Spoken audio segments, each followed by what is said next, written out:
Il y aura un an, Mark Carney, bon, qui était Premier ministre, a posé comme premier geste symbolique de sa carrière politique d'abolir la taxe carbone. La taxe carbone, cette taxe fédérale qui faisait débat, et ça, c'est ce qui a coûté essentiellement et qui a aussi mené à la démission de Justin Trudeau. Justin Trudeau qui lui trouvait absolument normal que la population joue les vaches à lait au nom de l'environnement. Mais évidemment, cela a coûté désormais sa carrière. Et Mark Carney est arrivé et une fois que le décret a été signé pour abolir cette taxe carbone, eh bien, ça a fait des impacts. En particulier, ou presque, au niveau des provinces ou territoires qui possédaient un programme indépendant. La Colombie-Britannique, le débat s'est transporté là, surtout pour l'abolir. Finalement, il a été aboli. Mais il y a une province qui résiste. Alors donc, cette province, elle est têtue. Elle retarde son évolution et même sa classe politique, elle est, regardez qu'est-ce que j'émette, vous voyez à quoi ça ressemble, bien sûr. Alors donc, pendant que le reste du pays a une essence qui était devenue abordable, même qui a fait baisser l'inflation, eh bien, au Québec, cette province que j'ai nommée de retardée, repliée sur elle-même, et etc., eh bien, fait toujours de la résistance contre-productive, surtout que la population n'a plus besoin de se dire elle-même témoin que l'essence est plus chère. CAA Québec ainsi que la Régie de l'énergie ont respectivement, dans leur bilan, conclu que le Québec paye son essence plus cher qu'ailleurs au pays, et ça malgré une baisse. Malgré une baisse, parce que selon ce que Radio-Canada a rapporté, c'est que l'essence dans le reste du Canada a baissé de 12%. Et au Québec, ça a baissé de 5%.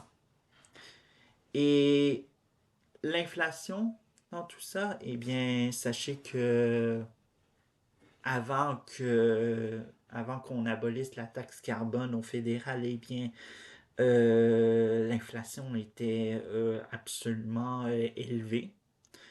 Et une fois que ça a été aboli, ben, soulagement, les prix à la consommation ont été, soi-disant, remis, remis à des résultats un peu de l'allure. Mais au Québec, on se dit que non, on garde l'essence très chère et puis vous, la population en général, ben jouez les vaches à lait au nom de quoi? Le marché du carbone Californie-Québec. Et oui, la classe politique s'est battue bec et ongle pour tout ensemble maintenir le marché du carbone Californie-Québec en place. Et ça, dans un vote qui n'a pas été, disons-le, annoncé à la télévision parce que, bien sûr, la classe politique savent que les gens écoutent, alors évidemment, il ne faut pas qu'ils entendent ce que ça leur fait des grosses manifestations un peu partout à travers la province. Et la nouvelle a été annoncée seulement dans la presse écrite ou encore sur Internet. Voilà à quoi nous vivons désormais. Avec une classe politique déconnectée qui vit avec un boulet à travers, qui vit avec un boulet attaché à leur cheville qui se nomme l'échec du marché du carbone Californie-Québec. Ce marché du carbone que François Legault, premier ministre à l'époque, disait vouloir intégrer de nouveaux membres. Au final, ces nouveaux membres ne se sont jamais présentés ou sinon ont tout simplement refusé. Et bref, ça nous amène à avoir de gros débats sur la sur, soit disons-le, la place qu'a aujourd'hui ce marché du carbone Californie-Québec. Mais tous ceux qui osent remettre en question ce, ce programme qui nuit à notre abordabilité, coût de la vie, etc., eh bien, c'est tout simplement, comme je l'ai imité, c'est pour certains qui ne veulent pas entendre assez.